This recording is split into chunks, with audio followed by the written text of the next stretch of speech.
নারায়ণ গঙ্গোপাধ্যায় বাংলা সাহিত্যের একজন বিশিষ্ট কথা সাহিত্যিক।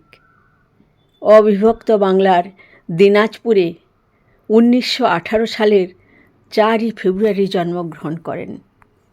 বিখ্যাত টেনিদা চরিত্রটির সৃষ্টিকর্তা তিনি। আজকের গল্পটিও একটি হাসির গল্প, ভালোই। তবে তার লেখায় দেশভাগের যন্ত্রণা, সমস্যা, সাধারণ মানুষের জীবন সংগ্রাম ইত্যাদি তিনি তুলে ধরেছেন। এই হাসির গল্পটিতেও সেই জীবন সংগ্রামের, সাধারণ মানুষের জীবন সংগ্রামের কথা সুন্দরভাবে তুলে ধরেছেন। গল্পটি খুবই উপভোগ্য হবে আশা করি। ট্রেন থেকে লাফিয়ে নামতে গিয়ে সোজা ধড়াস করে প্ল্যাটফর্মের উপর একটা আছাড় খেল বটুকেশ্বর সামন্ত। গড়িয়ে গেল বাজারের ঝাঁকা থেকে পড়ে যাওয়া একটা ছাঁচি কুমড়ার মতো। আহা, মারা গেল বুঝি লোকটা? চারদিক থেকে হাহাকার করে উঠল। বাঙালগুলো এমনি করেই মরে, বুঝলেন? কোথা থেকে এক সব জান্তা ঘোষণা করলেন। বটুক ততক্ষণে উঠে দাঁড়িয়েছে। ব্যথার চাইতে অপমানের জ্বালাতেই গা জ্বলছে বেশি। আস্তিন গুটিয়ে বটুক বললে, মুখ সামলে কথা কইবেন মশাই। বাঙাল, জানেন কলকাতার হাটখোলায় আমাদের 14 পুরুষের বাস। 14 পুরুষ কলকাতায় বাস হলেও বাঙালি থাকে। সেই সব জানতা আবার জানালেন। চোটে আগুন হয়ে গেল বটুক। ইচ্ছে হলো লোকটার কান ধরে বার কয়েক ওঠবোস করিয়ে দেয়, কিন্তু সাহস হলো না। অচেনা জায়গা, সবাই শত্রুপক্ষ। চাঁদা করে সবাই যদি একঘা করে বসিয়ে দেয় তাহলেই আর দেখতে হবে না, একদম কাঁচা গোল্লা বানিয়ে দেবে। সুতরাং কেটে পড়াই বুদ্ধিমানের কাজ। গো করতে করতে বেরিয়ে যাচ্ছিল। স্টেশন মাস্টার পথ আটকালেন। একটু দাঁড়িয়ে যান না দাদা। কেন? হঠাৎ আপনার এই রসালাপ কিসের? স্টেশন মাস্টার নাক চুলকে বললেন, দেখুন দাদা, আমার স্টেশনে নামতে গিয়ে আপনার হাত পা ছড়ে গেল, তাই বলছিলাম একবার অফিস ঘরে আসুন, একটু আইডিন লাগিয়ে দিই। আপনারা স্যার কলকাতার লোক, কি হয়তো বদনাম গাইবেন। বটুক দাঁত খিচে বললে, চুপ করুন মশাই, আর ভালো মানুষই করতে হবে না। আধ মিনিট ট্রেন থামে না আপনার স্টেশনে, আপনি আবার স্টেশন মাস্টার। আপনি একটা পয়েন্টসম্যান, বুঝলেন? সে পয়েন্টসম্যান। কি পয়েন্টসম্যান? রোঁয়া তোয়া বিড়ালের মতো স্টেশন মাস্টার ফ্যাচ করে উঠলেন। পয়েন্টসম্যান? এত বড় কথা! আমি আপনার নামে মানহানির মামলা করব। মানহানি, প্রাণহানি, কানহানি, যা খুশি করুন, যে চুলোয় খুশি যান। বটুক গটগট করতে বেরিয়ে গেল স্টেশন থেকে। ইস, যাত্রাটাই মাটি। স্টেশনের বাইরে এসে বটুক একবার করুণ চোখে নিজের দিকে তাকালো। হাঁটুর কাছে ফেসে গেছে অমন খাসা শান্তিপুরি ধুতিটা, গিলে করা পাঞ্জাবিটা এখানে ওখানে ময়লা হয়ে গেছে। এই পোশাক নিয়ে কখনো জামাই ষষ্ঠীতে শ্বশুরবাড়িতে যায়? শ্বশুরেরও আর যেন খেয়ে দিয়ে কাজ ছিল না। রিটায়ার করে কলকাতা ছেড়ে একেবারে এই ধ্যাড় ঘোড়াডাঙ্গায় এসে আস্থানা নিয়েছেন। পৈতৃক বাড়ি, নিকুচি করেছে এমন পৈতৃক বাড়ির, যেখানকার স্টেশনে আধ মিনিটের বেশি গাড়ি দাঁড়ায় না, আর যেখানকার লোকগুলো এমন অসভ্য, সেখানে কোনো ভদ্রলোক আসে? কিন্তু এসেই যখন পড়া গেছে তখন কি আর করা যাবে? তাছাড়া শাশুড়ি খাওয়ান ভালো।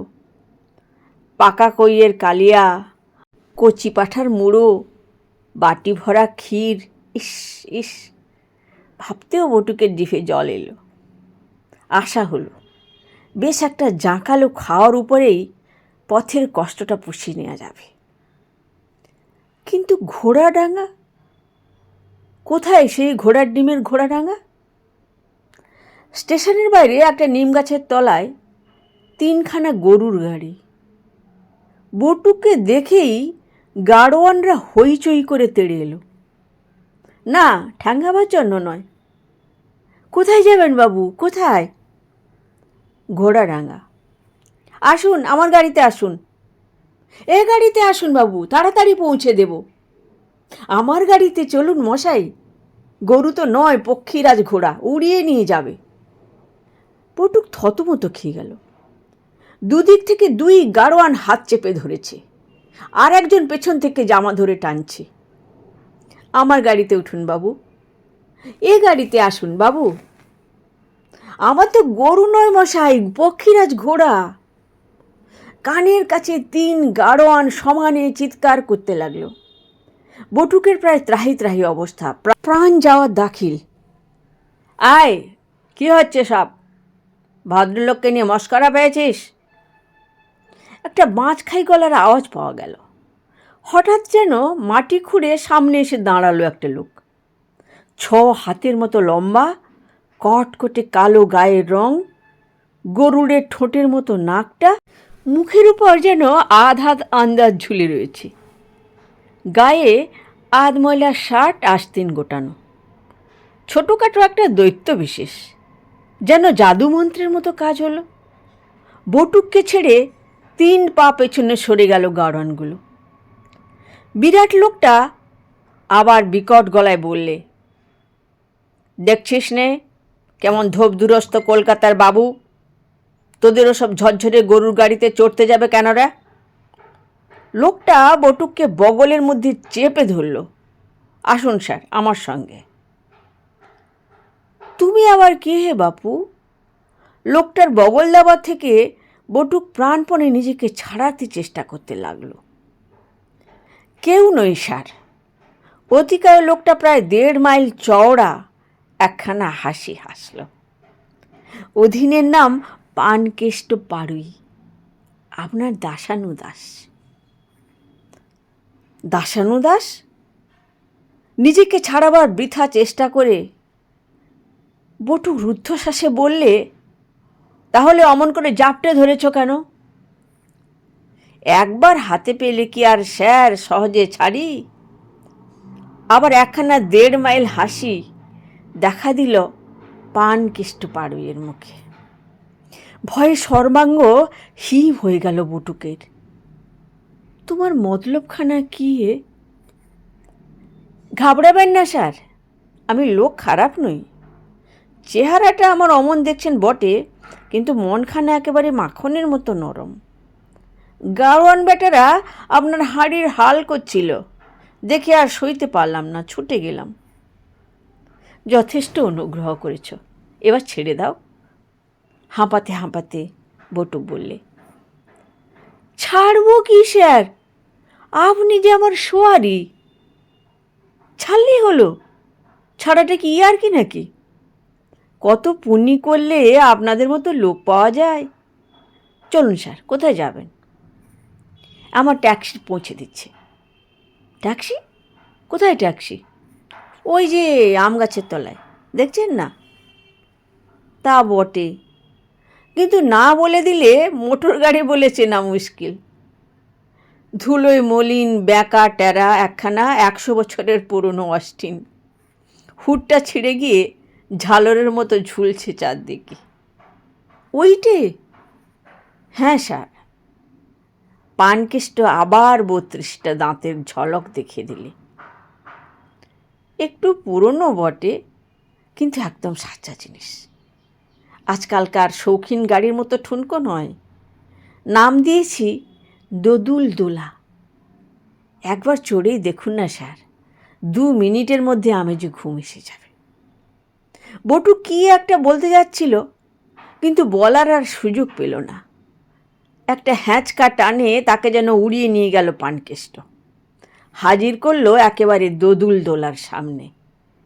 মরচে পড়া দরজাটা নারকেলের দড়ি দিয়ে বাঁধা। দড়ির ফাঁস খুলে পানকেষ্ট বললে, উঠুন। উঠব? কোথায় উঠব? ভেতর দিকে তাকিয়ে হাঁ করে রইল বটুক। ভেতরে উঠবেন স্যার, সিটে গিয়ে বসবেন। আমি কি নইলে হুডের উপর চাপতে বলছি আপনাকে? সিট কোথায়? বটুক বার করে খাবি খেল। এটা একটা প্রশ্ন বটে। সিটের উপর গদি টদির বিশেষ বালাই নেই। একরাশ খোঁচা খোঁচা স্প্রিং আর তার সঙ্গে জড়ানো নারকোলের ছিবড়ে। সিট তো নয়, যেন সরসজ্জা। ওর উপরে কেমন করে বসবো? স্প্রিংয়ের কথা বলছেন? আগে ও তো তুলোর মতো নরম, একবার বসলেই বুঝতে পারবেন। পাগল পেয়েছ আমাকে? বটুক এবার দাঁত খিচল। কেউ কখনো বসতে পারে ওখানে? একটা প্রকাণ্ড হ্যান্ডেল নিয়ে গাড়ির সামনে ঘটর ঘটর করে স্টার্ট দেবার চেষ্টা করছিল পানকেষ্ট। এবার বেজার মুখে এগিয়ে এলো। আপনার স্যার বড় বায়নাক্কা। পাড়া গাঁয়ে এর চেয়ে ভালো ট্যাক্সি পাওয়া যায় না। এতে চাপিয়ে কত রাজা মহারাজাকে পার করিয়ে দিলুম, আর আপনি খুঁত ধরছেন। ইঞ্জিনের কাছ থেকে একটা ছেঁড়া চট এনে দুভাজ করে পেতে দিল পানকেষ্ট। নিন, বসুন এবার। বটুক ভাবছিল, এ ট্যাক্সির চাইতে গরুর গাড়িও ছিল ভালো। কিন্তু তারপরেই মনে পড়ল, ঘোড়াডাঙ্গা অনেকখানি রাস্তা। গরুর গাড়িতে চাপলে কবে যে গিয়ে পৌঁছবি ঠিক নেই। একটু কষ্ট করলেও তাড়াতাড়ি পৌঁছানো যাবে অন্তত। চটের ওপর এই অগত্যা চেপে বসল। বিলক্ষণ লাগছে। কই হে, আরাম হচ্ছে না তো? হবে স্যার। আস্তে আস্তে পানকেষ্ট আবার হাসল। সময়ে বুঝতে পারবেন। ঝরঝরে গাড়িটা এতক্ষণে স্টার্ট নিয়েছে। বিরাট ভূমিকম্পের মতো সর্বাঙ্গ থরথর করে কাঁপছে তার। ড্রাইভারের সিটে লাফিয়ে উঠে বসে পানকেষ্ট বার কয়েক হর্ন বাজালো।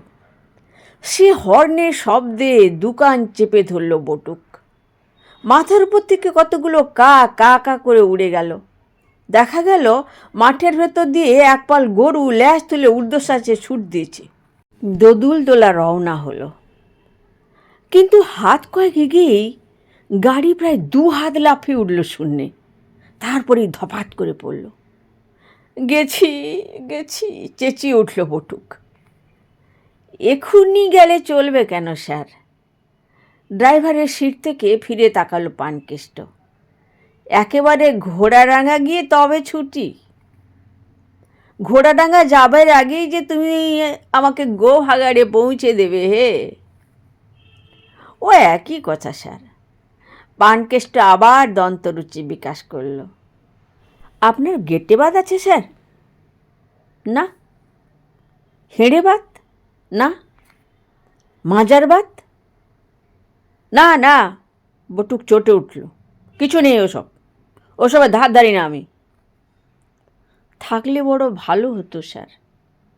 পানকেষ্ট যেন ব্যথা পেল। মানে? পানকেষ্ট আবার বিকট শব্দে হর্ন বাজালো। একটা ধোপার গাধা আচমকা ভয় পেয়ে কোথায় তারস্বরে চেঁচিয়ে উঠল। মানে? পানকেষ্ট বললে। থাকলে সেরে যেত স্যার। এই জন্যই তো দোদুল দোলার এত নাম স্যার। কত লোক যে এ গাড়িতে চড়ে বাত সারাতে আসে। তোমার মুন্ডু। চোটে মুখ ভ্যাংচালো পুটুক। আমার মুন্ডু নয় স্যার, আপনার বাত। পানকেষ্ট আবার হর্নের শব্দে কানে তালা ধরিয়ে দিলে। পথে লোকজন নেই। খামোকা অমন করে হর্ন বাজাচ্ছ কেন? দোদুল দোলা যাচ্ছে স্যার।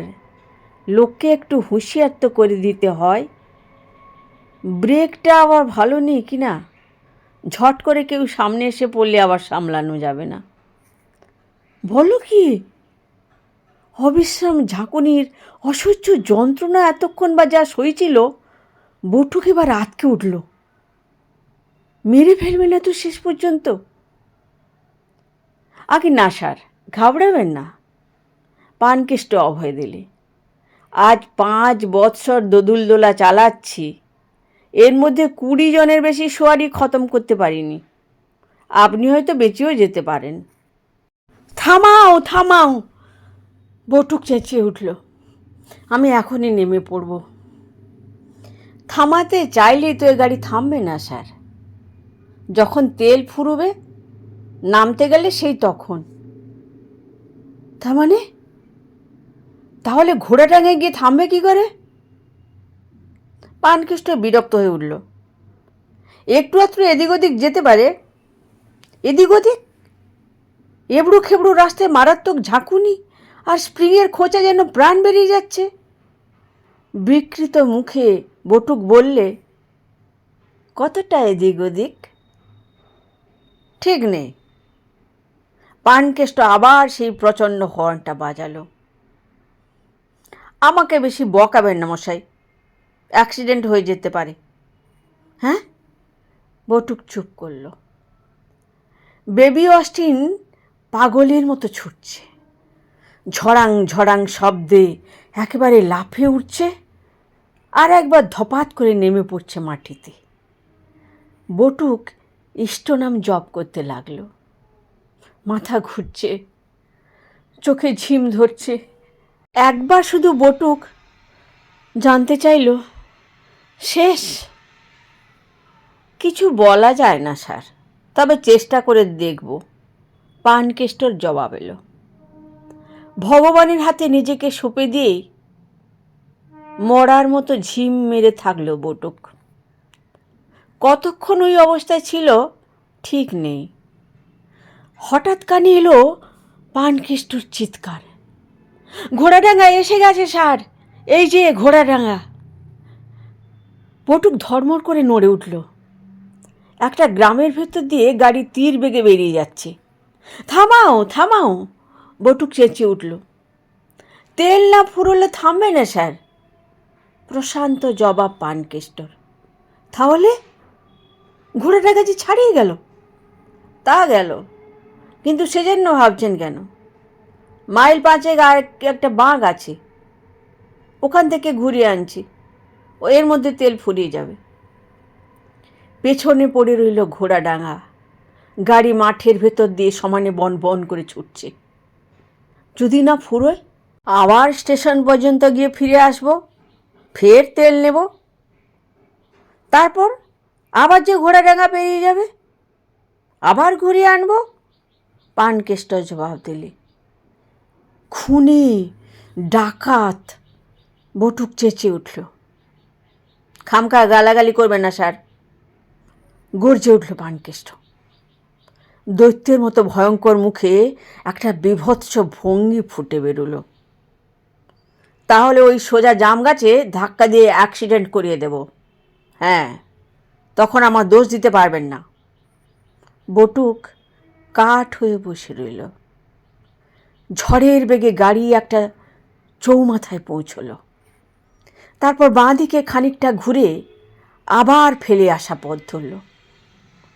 এবার ঘোড়াডাঙ্গায় গিয়ে থামবে তো? বলা যায় না স্যার, তেল মাপবার যন্ত্রটা নষ্ট হয়ে গেছে। গাঁজার নেশায় সকালে কতখানি ঢেলেছি, খেয়াল নেই। কি সর্বনাশ! অত ঘাবড়ে যাচ্ছেন কেন মশাই? আজ হোক কাল হোক, ঘোড়াডাঙ্গার সামনে গাড়ি তো থামবেই। তবে আমার নাম পানকেষ্ট পাড়ুই। আজ হোক কাল হোক, বটুক হাঁ করে রইল। পরশুও হতে পারে, তরশুও হওয়া অসম্ভব নয়। কি করে ঠিক মতো বলবো স্যার, আমি তো আর জ্যোতিষী নই। বটুক আবার সেই খোঁচা খাওয়া স্প্রিংয়ের সিটে এলিয়ে পড়ল। জামাই ষষ্ঠীর নেমন্তন্ন খাওয়ার স্বাদ চিরদিনের মতো মিটে গেছে। এখন প্রাণ নিয়ে ফিরতে পারলে হয়। ঘোড়াডাঙ্গায় গিয়ে আমার কাজ নেই, স্টেশনেই নিয়ে চলো। স্টেশনে গেলেই যে গাড়ি থামবে, এ কথা কি করে বলবো মশাই? ঘোড়াডাঙ্গা যাচ্ছে, ঘোড়াডাঙ্গা যাচ্ছে, আবার পানকেষ্টর চিৎকার। থামছে না যে, এবারও যে থামছে না। বটুক হাহাকার করে উঠল। তেল বেশি আছে বোধ হয়, পানকেষ্টর জবাব। কিন্তু আর নয়, এবার এসপার কি ওসপার। মাথায় যেন খুন চেপে গেছে বটুকের। পেরিয়ে যাচ্ছে ঘোড়াডাঙ্গা, ছাড়িয়ে যাচ্ছে একটা বন্দুকের গুলির মতো। জয় মা কালী! চলতি গাড়ি থেকে বটুক ঝাঁপ মারল। করেন কি মশাই, করেন কি মশাই! বলতে না বলতে পানকেষ্টর দোদুল দোলা 2 মাইল রাস্তা পার হয়ে গেল। গাঁয়ের ডাক্তার টিংচার আইডিন আর লোকজন নিয়ে শ্বশুর ধারেই দাঁড়িয়েছিলেন। আশঙ্কা ছিল শহুরে জামাই বটুক হয়তো ট্যাক্সির লোভ সামলাতে পারবে না। তাঁরা ছুটে এলেন, ধরাধরি করে রাস্তা থেকে তুললেন বটুককে। ডাক্তার প্রথমেই ডান পাটা পরীক্ষা করলেন, বললেন একটু ভেঙেছে, দিন 7 মধ্যেই ঠিক হয়ে যাবে। শ্বশুর একটু স্বস্তির নিঃশ্বাস ফেললেন। যাক, ভালোই ভালোই পৌঁছেছে তাহলে। ভালোই ভালোই বই কি, লোকের কাঁধে চেপে জামাই ষষ্ঠীর নেমন্তন্ন খেতে যেতে যেতে একবার করুণ কণ্ঠে বটুক জিজ্ঞাসা করল, কিন্তু ট্যাক্সি ভাড়াটা? ট্যাক্সি ভাড়া নেবে না পানকেষ্ট? নেবে বই কি, যেদিন তেলের হিসেব করে ঘোড়াডাঙ্গার সামনে থামতে পারবে সেই দিন। আজ হোক, কাল হোক, 1 মাস পরে হোক, শ্বশুর জবাব দিলেন।